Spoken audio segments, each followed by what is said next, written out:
The palace of Xylaria shimmered like a jewel under the light of its twin suns. Towering spires of glass and metal reflected the brilliance of the sky, and the bustling city below hummed with the constant rhythm of advanced technology and commerce.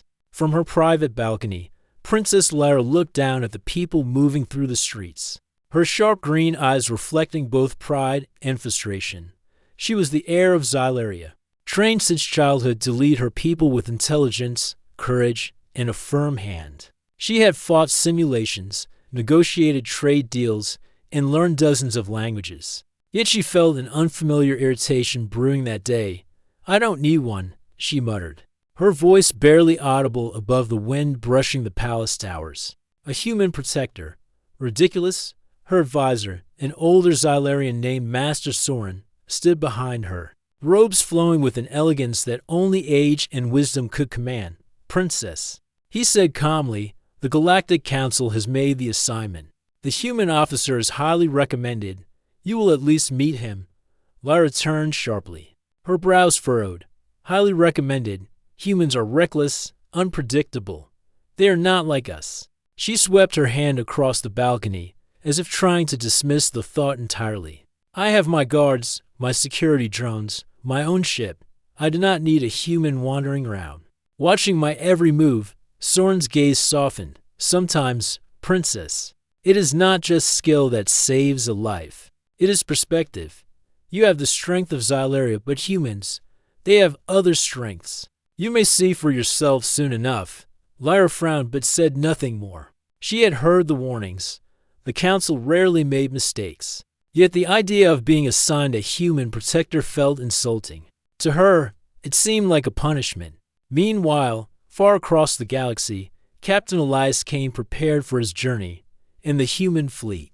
He was known for ingenuity and courage, qualities that had saved countless lives during skirmishes and diplomatic missions. Yet, being assigned to protect a foreign princess was unlike anything he had ever done. He was skilled in strategy and survival, but he had no experience dealing with royalty and certainly no experience dealing with the pride and stubbornness of Xylaria's heir. He stared at the official assignment hologram flickering before him. Princess Lyra of Xylaria, highly independent, does not welcome human presence, Elias chuckled, shaking his head. "Well, this is going to be interesting." The day of his arrival, the royal star cruiser hovered gracefully above Xylaria's palace. Lyra's guards escorted him into the grand hall, where the princess awaited.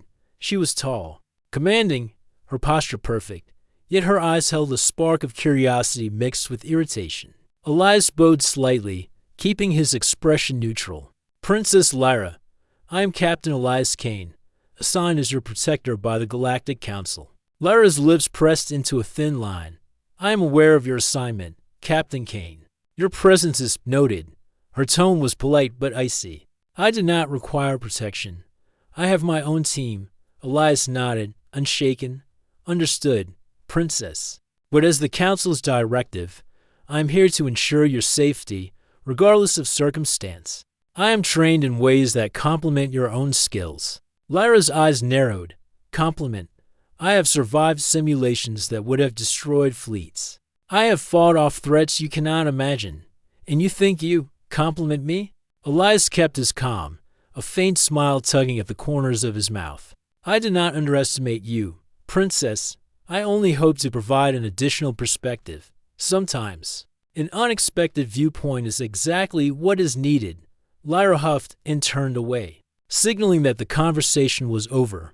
But she could not hide the flicker of interest that passed over her features. Something about this human was different and usually calm and confident, yet respectful. It irritated her to admit it. Days passed, and Lyra found herself observing Elias more closely. He was efficient, yes, but not in the rigid, flawless manner of Xylarian soldiers. He improvised solutions, sometimes in ways that seemed reckless, yet every time he did, the results were unexpectedly effective. One morning, while reviewing security protocols for an upcoming diplomatic mission to the planet Verelia, Lyra watched him analyze potential threats with a kind of intuitive logic she had never seen in her own advisors. "Your methods are unorthodox," she remarked, her voice a mixture of skepticism and curiosity. Elias glanced up, a small grin appearing. Unorthodox, yes. Effective, also yes. Sometimes rules are guidelines. Princess, survival is about adaptability. Lyra blinked. She wanted to argue, to remind him that Xylarian precision had kept her alive through centuries of training. But she hesitated. There was a truth in his words she could not deny. The diplomatic mission to Varelia was announced, and preparations began immediately. Lyra's pride bristled at the thought of sharing control with a human. Yet she could not ignore the practical reality. The planet was known for political unrest and dangerous factions. If there were threats, she would need every advantage. As their starcruiser approached Varelia, the planet's surface came into view, a swirling mass of green and gray, with jagged mountains and vast industrial cities. Elias had been studying the local intelligence reports, while Lyra reviewed diplomatic documents. The air was tense, not because of the mission itself, but because of the silent competition between them. Neither wanted to show weakness. Princess, Elias said finally, breaking the quiet, I recommend we split the team strategically. We can cover more ground and ensure your safety without being too obvious. The Virelians value subtlety. Lyra folded her arms, frowning. Subtlety is often a sign of weakness. Sometimes subtlety is strength. He countered smoothly. We'll see how it plays out. She stared at him, eyes narrowing, trying to decipher his confidence. He was human, unpredictable, and yet, somehow, he seemed to know exactly what he was doing. Their first day on Varelia passed with minor incidents, a few tense meetings, wary glances from the locals, and the odd bureaucratic obstacle. But that evening, as the twin moons rose over the jagged skyline, an unsettling feeling took root in Lyra's chest. She paced the balcony of their temporary quarters, Elias following silently. You're unusually quiet, she observed. I'm listening, he replied simply. Lyra scoffed. Listening? I have guards, sensors, and a fleet of drones.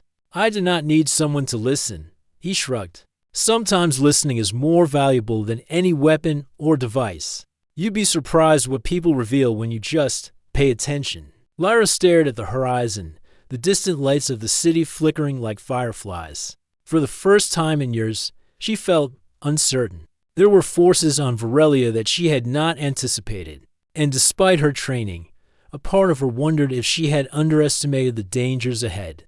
Elias's presence, though initially irritating, now felt like a small reassurance. That night, as she prepared for sleep, Lyra found herself glancing at the human officer stationed outside her door. His posture was relaxed but alert, a strange combination she had not encountered in any Xylarian soldier. And for the first time, she allowed herself to think that maybe, just maybe, having him there would be useful. But she quickly pushed the thought away. She was Lyra of Xylaria. She did not need a human protector. She had never needed anyone to survive. Yet, in the quiet moments before dawn, the twin moons of Varelia casting silver light over the palace, a small voice in her mind whispered, survival was not just about strength. It was also about trust, about recognizing when someone could be more than what they seemed. And Elias Kane, human, unpredictable, stubborn, was proving to be exactly that. The city of Varelia sprawled beneath the starcruiser like a living, breathing organism. Towers of dark metal pierced the sky, and winding streets below teemed with vehicles that hummed silently as they moved. Princess Lyra, accompanied by Captain Elias Kane, stepped carefully onto the landing platform, her boots clicking against the reinforced metal. She had never been on Varelia before, and already a low sense of unease prickled at the back of her neck. This place feels unstable, she murmured, scanning the crowd. Elias walked beside her, hands clasped behind his back, eyes sharp and calculating. Unstable is putting it lightly, he replied. The intelligence reports were correct. The rival faction is active, and they do not welcome outsiders. We must be careful. Lyra bristled at the word careful. I have faced worse than street-level politics. I am capable of handling myself. Elias gave a faint smile, not mocking but gentle. I am sure you are, princess. But sometimes, danger does not announce itself. It arrives quietly, and it arrives in numbers? Lyra gave him a skeptical glance but did not reply. Her pride urged her to dismiss his words. Yet a small part of her could not ignore the way his eyes scanned the area, noticing details she would have missed. Their first engagement was a routine inspection of one of the city's major trade hubs. Lyra walked with her entourage, making polite greetings and acknowledging dignitaries. Elias stayed slightly behind, observing everyone in silence. Noting subtle signs of hostility in the crowd, he spotted a group of men whose eyes lingered too long on the princess, and the faint glint of hidden weapons beneath their cloaks. "Princess," he whispered as they paused near a fountain. 3 individuals in the eastern cluster. They are carrying concealed weapons. Not obvious, but enough to act if provoked. Lyra looked where he pointed, her sharp eyes catching the glimmer of steel. "You think they mean to attack?" she asked, her voice controlled but firm. "Possibly. But they are waiting for a signal. We need to remain calm and act smart." Lyra frowned. She had always preferred to confront threats directly. Yet, the calm authority in Elias's voice made her hesitate. Perhaps there was wisdom in his restraint. As they continued their inspection, the tension in the air thickened. The crowd grew restless, whispers spreading like wildfire. Suddenly, the faint hum of energy weapons being activated reached Elias's ears. He recognized the sound, immediately a warning. "Move," he said sharply, taking Lyra's hand and pulling her behind a large pillar. A series of small explosions erupted nearby as hidden mercenaries attacked. Chaos erupted in the trade hub. People screamed and scattered, and the air filled with the sharp scent of smoke and charged energy. Lyra's guards sprang into action, weapons drawn, but the attackers were fast, organized, and surprisingly skilled. She instinctively drew her own weapon, moving with precision. But the attackers came from unexpected directions. One of them lunged at her from behind, and she barely managed to parry the strike. Before she could react further, Elias leapt into action. He tackled the attacker, using a move she had never seen a human perform. It was fast, precise, and completely effective. Another mercenary aimed for the princess, but Elias intercepted him with a swift strike that sent the attacker sprawling across the floor. Lyra froze for a moment, watching. Her mind raced. She had always relied on her training, her guards, and her drones, but this human, he was saving lives, including hers, without hesitation, after the immediate threat was neutralized. The princess and her entourage regrouped. The attackers were either captured or fled, leaving behind confusion and destruction. Lyra looked at Elias, her expression a mixture of frustration and reluctant admiration. "You move differently than any Xylarian I have ever seen," she said, keeping her voice steady. "I adapt." He replied simply, "Humans rely on ingenuity. We improvise because we cannot rely on sheer strength or technology alone." Lyra studied him, trying to process what she was seeing. His actions had been decisive, effective, and life-saving, but they were unpredictable. That unpredictability both annoyed and fascinated her. Later, in the safety of their temporary quarters, Lyra reviewed the incident in her mind. She had faced countless simulations, fought against skilled opponents, and survived situations designed to test her limits. Yet, today had been different. The attackers had come from nowhere, and the chaos had tested her in ways she had not anticipated. Elias entered quietly, carrying a data pad with updates on the incident. "I reviewed the security logs," he said, handing it to her. "The attackers were funded by a rival faction that wants to destabilize Xylaria's influence here. Their aim was to capture or harm you, princess.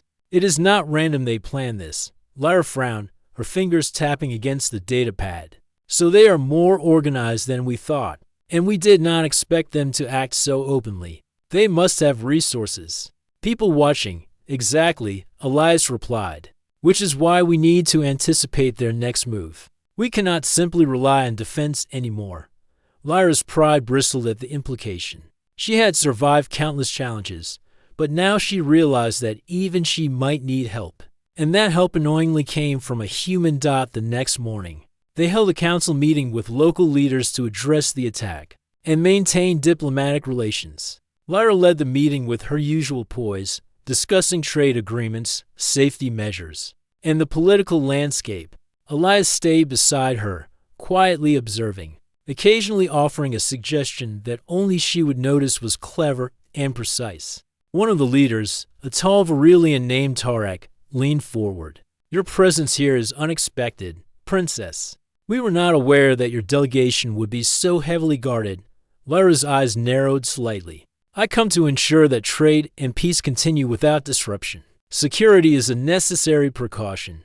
Elias noticed subtle signs of tension in Tarek's posture-tight shoulders, a flicker of discomfort in his eyes. "Princess," he whispered, "he is hiding something. Watch how he responds if we adjust the trade terms slightly. His reaction will tell us more than his words." Lyra raised an eyebrow but followed his advice. She presented a minor change in the agreements, and Tarek's response was immediate. His polite smile faltered, and he shifted uneasily.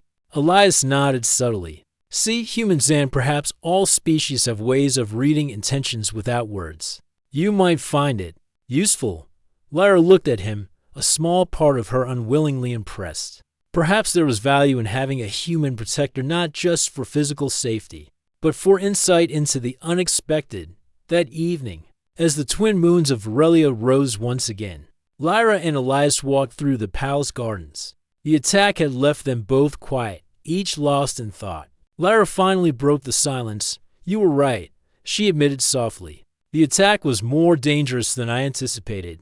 Your presence was necessary." Elias glanced at her, surprised by the rare admission. "I do what I can, Princess." "I am glad I could help." Lyra hesitated, then continued. "I still do not fully trust humans. Your ways are strange, but I cannot ignore that today you saved lives, including mine." Elias smiled faintly. "Trust is earned, Princess, and perhaps you will see that humans are not always what they seem." For the first time, Lyra felt a sense of uncertainty and also a glimmer of hope. The dangers on Varelia were far from over, and she realized that survival might require not just her skills, but the combined strengths of two very different worlds, Xyleria and humanity. As they walked back toward the palace, Lyra could not help but notice how Elias moved with calm confidence, always alert, always prepared. And for the first time, she admitted to herself quietly, reluctantly, that perhaps having a human protector was not the mistake she had believed it to be. Somehow, she would have to rely on him, and somehow, she was beginning to see that human ingenuity might just be the edge she needed to survive the threats ahead. The surface of Varelia stretched endlessly beneath the shattered remains of their star cruiser. Smoke curled from damaged panels, and the air smelled faintly of burnt circuits and ozone. Princess Lyra stood at the edge of the wreckage, her sharp green eyes scanning the jagged horizon. Her normally composed expression was tight with frustration. "This is unacceptable," she muttered.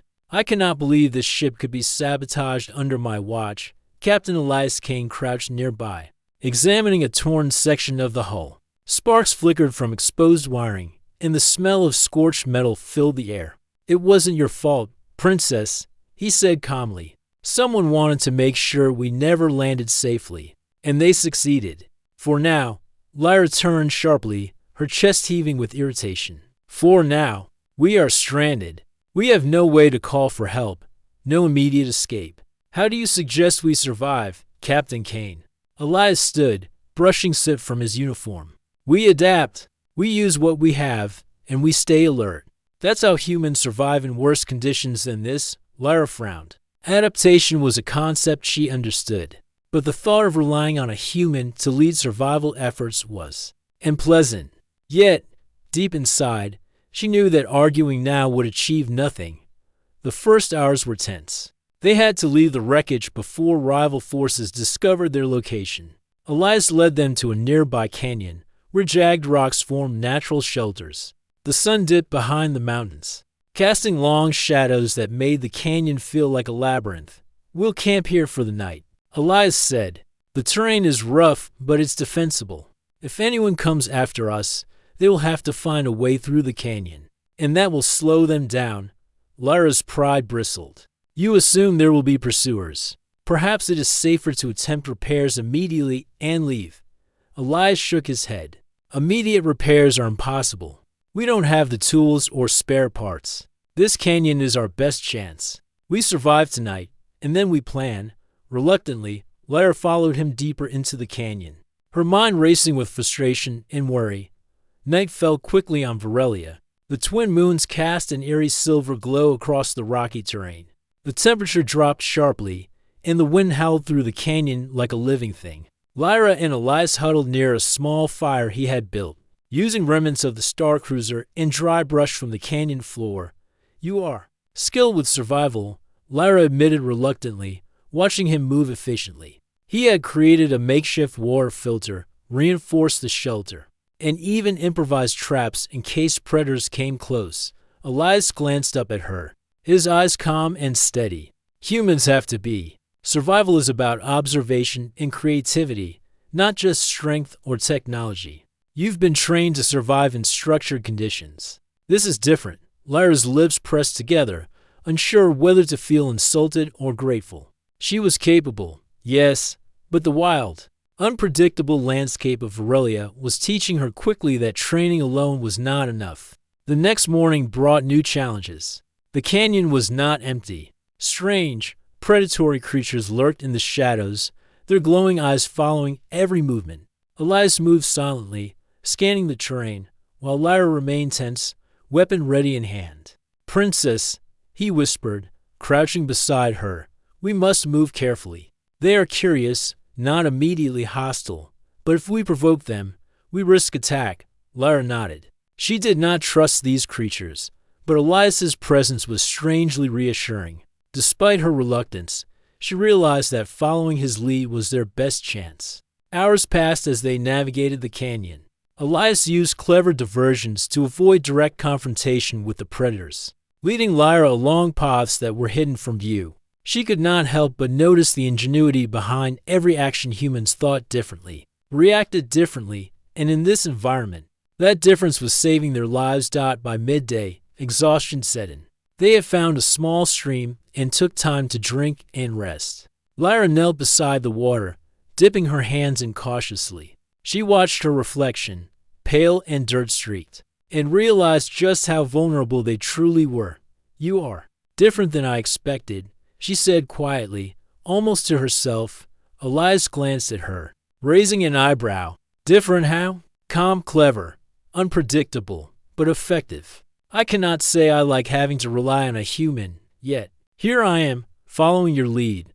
Elias allowed himself a small smile. "Trust is earned, Princess. I did not expect it overnight, but survival sometimes forces us to consider possibilities we would normally dismiss." Lyra looked away, unwilling to admit that she agreed. She clenched her fists, silently reminding herself that she was Lyra of Xyleria. She did not need anyone to survive. She had survived countless challenges on her own. Yet the canyon, the creatures, and the ruined Star Cruiser whispered a different truth. As they moved deeper into the canyon, Elias noticed unusual tracks along the sandy floor. He crouched, studying them closely. "Princess," he said, "these tracks are fresh. Someone else has been here recently, possibly scouting. We are not alone." Lyra's heart quickened. "Rival faction?" she asked. "Most likely," Elias replied. "They may have followed us from the city, or they may have been lying in wait, expecting us to come here. Either way, we need to stay alert." Lyra glanced at him, and for the first time, fear mixed with admiration in her eyes. He was calm, collected, and thinking several steps ahead. While she was used to facing danger directly and decisively, "I see why the council assigned you," she admitted softly. Elias nodded but did not respond further, focusing instead on the tracks ahead. By late afternoon, they encountered the first direct threat. A small patrol of mercenaries emerged from behind rocks, weapons raised, scanning the canyon. Lyra instinctively drew her weapon, ready to fight. Elias stepped beside her, his stance relaxed but alert. "Do not rush," he whispered. "Observe first." Lyra hesitated, then lowered her weapon slightly, following his instructions. She noticed patterns in the mercenaries' movements that she would have missed on her own. Elias signaled with subtle hand gestures, and together they navigated the terrain, avoiding detection.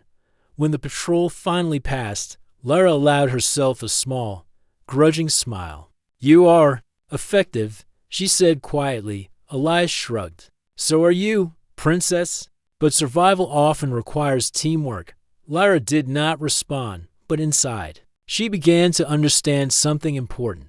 Strength alone was not enough. Intelligence, creativity, and cooperation could make the difference between life and death. And for the first time, she realized that Elias Kane possessed those qualities in abundance. That evening, they reached a small cave suitable for shelter. Elias lit another fire while Lyra examined the surroundings. She had to admit to herself reluctantly that she had underestimated the human. You have ingenuity, she said, her voice soft. I did not expect it. Elias looked at her, expression neutral. You doubted me. That is natural. I have faced it before. But sometimes, the measure of a protector is not just in skill, but in adaptability. Lyra nodded, keeping her pride intact. Adaptability, yes. Something I may need to learn as well. For the first time, she felt a spark of respect for the human beside her. Perhaps survival on Varelia would teach her lessons she had never expected to learn lessons. Not just in leadership, but in trust and cooperation. Night fell again, colder than the previous one. The twin moons cast long, shifting shadows across the canyon walls. Lyra sat beside the fire, staring into the flames, lost in thought. Elias remained alert, but quiet, giving her space while maintaining vigilance for hours. Silence passed, broken only by the occasional howl of distant predators. Lyra finally spoke, almost to herself. I never thought I would say this, but I am glad you are here. Elias glanced at her, expression calm. I am glad as well. Together, we have a better chance of surviving this. Lyra looked at him, her green eyes reflecting the firelight. Do not think this means I trust humans fully. Elias smiled faintly. Understood, princess. Trust is earned one step at a time, and for the first time, Lyra allowed herself to believe that perhaps, just perhaps, this human protector, annoying, unpredictable, and stubborn as he was, might be exactly what she needed. The storm came without warning. Dark clouds gathered over the jagged mountains of Varelia, and the wind screamed through the canyon like a living thing. Rain fell in heavy sheets, turning the rocky paths into slick, treacherous trails. Princess Lyra and Captain Elias Kane were making their way toward a safer location. When the first signs appeared, branches snapping, rocks shifting, and the unmistakable roar of distant waterfalls swelling with the storm's fury. This is bad, Lyra shouted over the wind, gripping her staff tightly. We need shelter immediately. Elias nodded, scanning the canyon. There's a cave system ahead, partially hidden by rocks. We can make it, but we must move fast. Lyra followed, boots sliding on wet stones. She had survived many dangers before, but the raw power of the storm made her chest tighten. This was unlike anything her training had prepared her for, and for the first time, she realized that Elias's calmness, his ability to read danger and act quickly, was something she desperately needed. The journey to the cave was fraught with peril. Small rock slides tumbled down the canyon walls, and the path was obscured by rushing water from sudden streams created by the storm. Lyra's grip on her staff was firm, but she could feel the fatigue in her muscles. Elias, ever vigilant, offered steadying hands and words of instruction. Step carefully here, he shouted, pointing to a stone barely holding on the edge of a stream. Trust your balance, but move deliberately. One wrong step, and the current takes you. Lyra nodded, focusing on his directions. She had resisted following a human before, but now, she could not imagine navigating this chaos without his guidance. Step by step, they made their way through the canyon, Elias leading and she closely behind, both alert to every sound, every shadow. Finally, they reached the cave, a small hollow carved into the mountainside. It offered temporary refuge from the storm, though it was damp and narrow. Inside, Elias quickly set up a makeshift barrier using debris and rocks to prevent water from flooding. Further in, Lyra huddled against the wall, dripping and exhausted, her mind racing. You move fast, she said between deep breaths, still struggling to regain composure. I would have been swept away without you. Elias shook his head. We move fast because we must. We survive because we plan and act. Your instincts are good, princess, but even the strongest cannot fight nature itself. Lyra stared at him, a strange mixture of admiration and frustration rising in her chest. She had always prided herself on independence, on handling challenges alone. And yet, in this moment, she owed her life to a human she had once dismissed as reckless. The storm raged on outside, but the real danger came shortly after, as the twin moons of Aurelia cast brief light through the cave opening. Lyra noticed shadows moving along the walls. Her sharp green eyes caught subtle movements, footsteps not caused by the wind. Elias. She whispered, her hand instinctively moving to her weapon. We are not alone. He nodded, his expression calm but tense. Rival faction. They followed us. Stay close and trust me. Lyra clenched her jaw, frustration and fear warring inside her. She had faced countless enemies, but this was different. The storm and the rival faction combined created a situation where strategy alone was not enough. Survival required coordination, and the person she needed most was the very human she had resisted. The first wave of attackers appeared at the cave entrance. Elias moved with remarkable precision, intercepting one mercenary with a swift strike before he could reach Lyra. Another tried to flank from above, but she spun and used her staff to trip him. Though barely managing to keep her balance on the wet stone floor, stay close. Elias shouted over the roar of the storm. Watch the walls, they use shadows to their advantage. Lyra followed, moving with a combination of instinct and newly acquired awareness. She realized that Elias's guidance was more than just physical protection. He was teaching her how to think in chaos, how to anticipate danger in ways she had never considered. The battle in the cave was intense. The rival faction pressed forward with a combination of brute force and clever tactics, trying to exploit the narrow spaces and unstable footing. Elias countered with precise movements, using the environment to his advantage, throwing loose rocks, creating barriers, and forcing the attackers into positions where they could not use their numbers effectively. Lyra, initially frustrated by the need to rely on him, found herself adjusting her movements according to his instructions. Step by step, strike by strike, they fought as a team, and in that moment, she understood something vital: cooperation, trust, and combined skill were more powerful than individual strength. At one point, Lyra attempted a daring maneuver on her own, hoping to catch a mercenary off guard, but a misstep sent her sliding toward a chasm within the cave. Panic surged through her as she realized the fall could be fatal. Princess.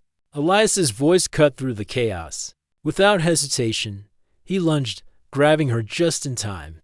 They tumbled together to a safer spot, breathless and wet, but alive. Lyra's heart pounded. For the first time, she felt the weight of vulnerability, the undeniable truth that even her extensive training could not guarantee survival. And she owed her life to him? They paused briefly, catching their breath. Lyra looked at Elias, green eyes wide with a mixture of gratitude and shock. You saved me, she said softly, the words heavy with meaning. He nodded, expression calm. I did what I had to do. Survival is about protecting each other when we can. You saved others before, now it was my turn. Lyra's pride refused to admit the depth of her reliance on him, yet her heart knew the truth. She owed him more than words could convey, and for the first time, she accepted that humans, despite their differences, could be trusted. The storm continued outside, but inside the cave, a fragile calm settled. Lyra and Elias worked quickly to fortify their temporary shelter. Using loose rocks and debris, they created barriers and traps to delay further intrusions. Elias even rigged a small system to detect movement outside, allowing them to prepare for any additional threats. Lyra watched him work, her mind racing. She had underestimated humans, their ingenuity, and their resilience. Elias's calm confidence, his ability to improvise under extreme pressure, and his unshakable focus had saved her life. And she realized something that made her stomach tighten with reluctant admiration. She could not have survived this alone. As the storm finally began to ease, the rival faction retreated, frustrated by the unexpected defenses and the combined skill of Lyra and Elias.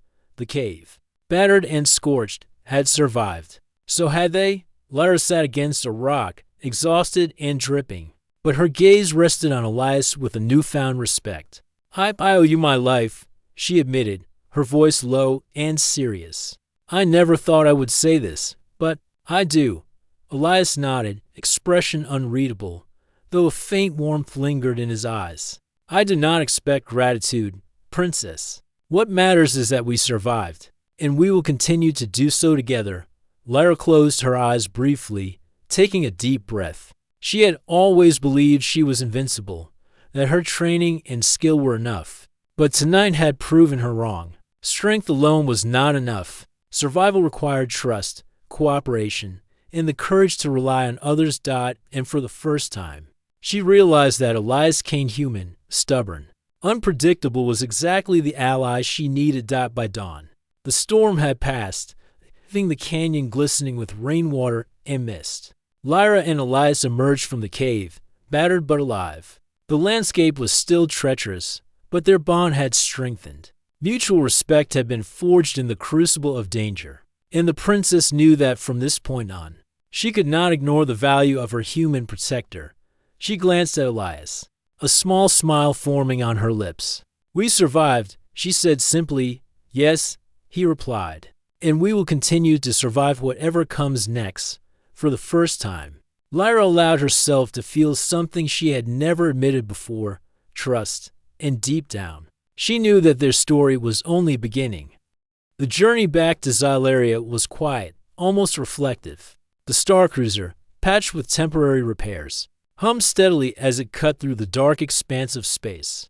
Princess Lyra sat in the observation deck, staring at the stars streaking past, each one a distant sun she could not reach. Beside her, Captain Elias Kane monitored the ship's systems. Calm and precise, his presence a steady reassurance she had not realized she needed.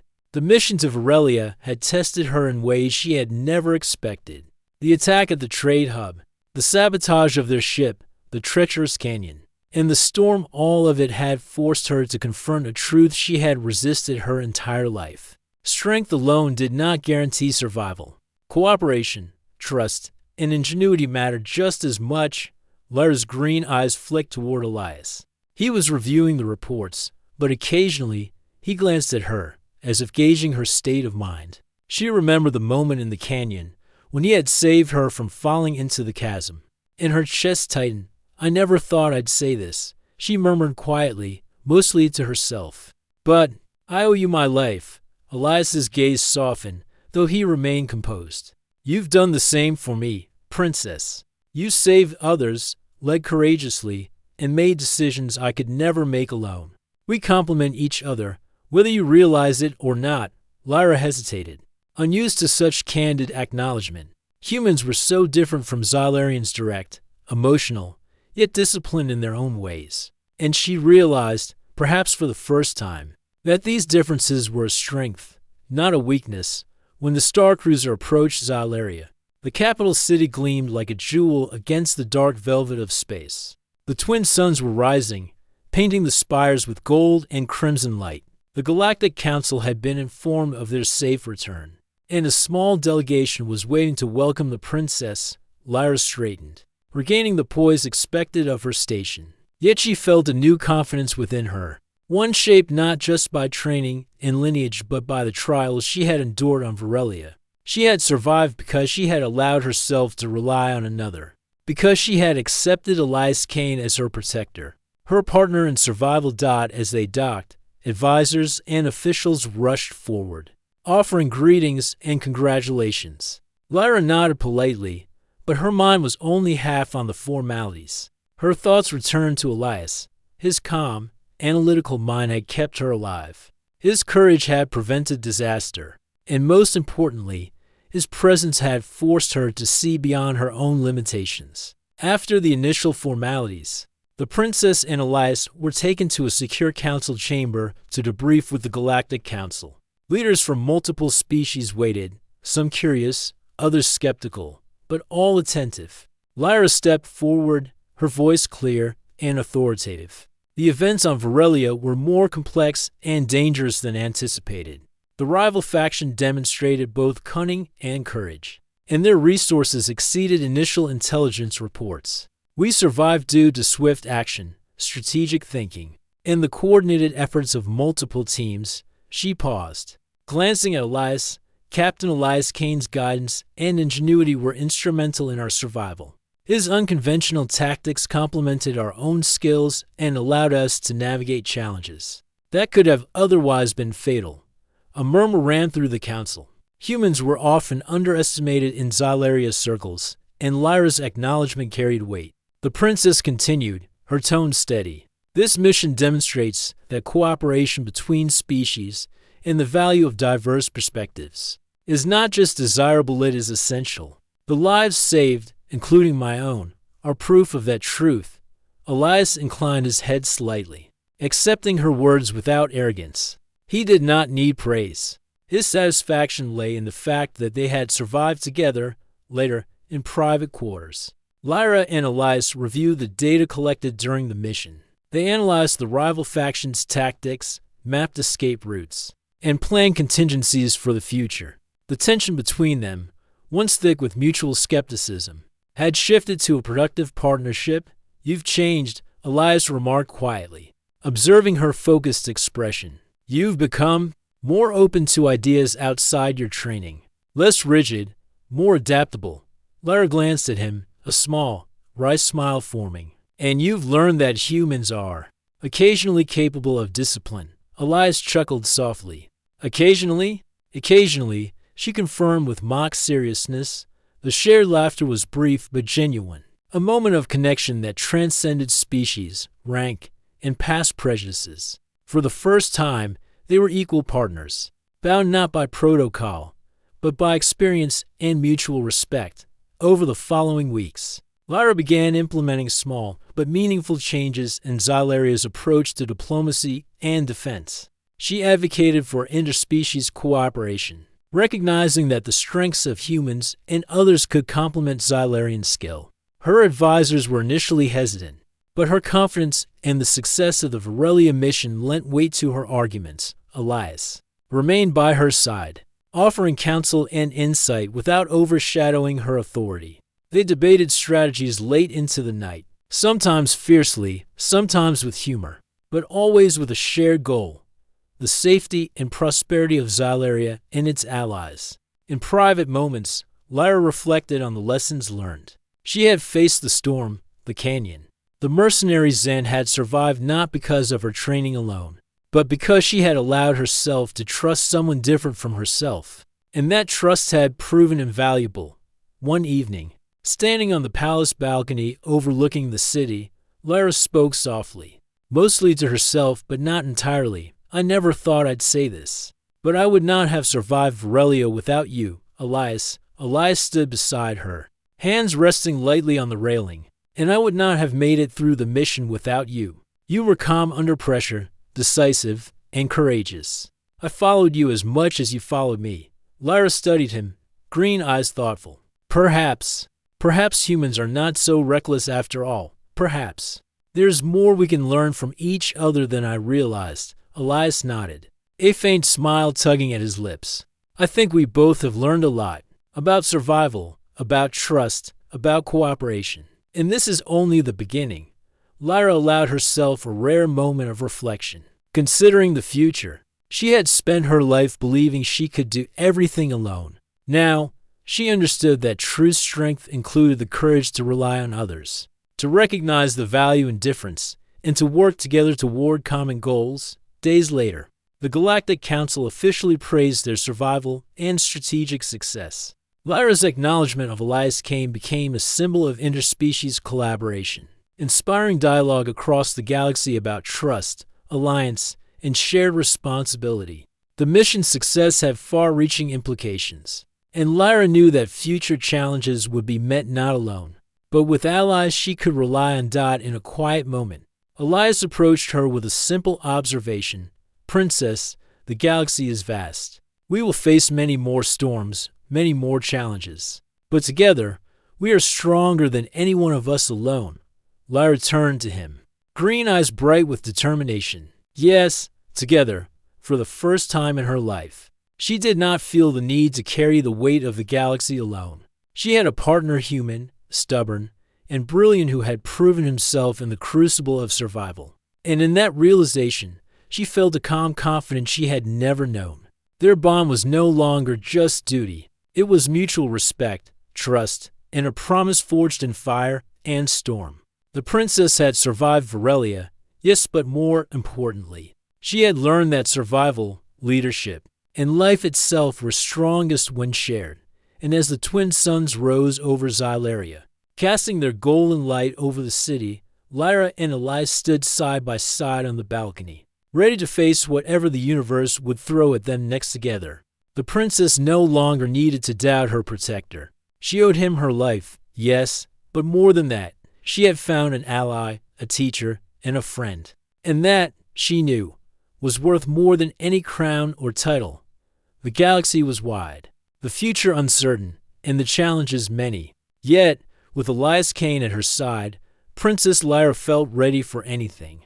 Together, human ingenuity and Xylarian strength would shape a new path, one built on courage, trust, and the unbreakable bond of those who had survived the storm.